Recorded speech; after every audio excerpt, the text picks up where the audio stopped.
జోగి రమేష్ పిలిస్తే కార్యకర్తలు దొరకకుండా చేయగలిగావా? ఏం సాధించావా అంటే నారా చంద్రబాబు నాయుడు లోకేష్ కలిసి జోగి రమేష్ మా ఇంటి మీదకి వచ్చి నన్ను క్షమాపణ చెప్పమని అడుగుతాడా అని చెప్పి తప్పుడు కేసు పెట్టి మీరు 3 మాసాలు 4 మాసాలు లోపలేయటం వల్ల ఏమైంది అంటే మైలవరం నియోజకవర్గంలో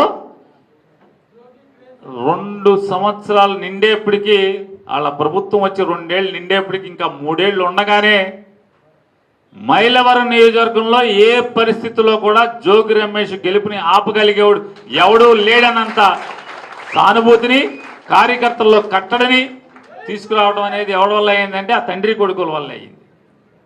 లేదా 4 రోజులు ఆలస్యం పట్టేది, ఇంకో సంవత్సరం ఆలస్యం పట్టేదేమో ఈ ఊపు రావటానికి. కాబట్టి నువ్వు అందుకే జోగి రమేష్ గారు కూడా బయట చెప్పాడు,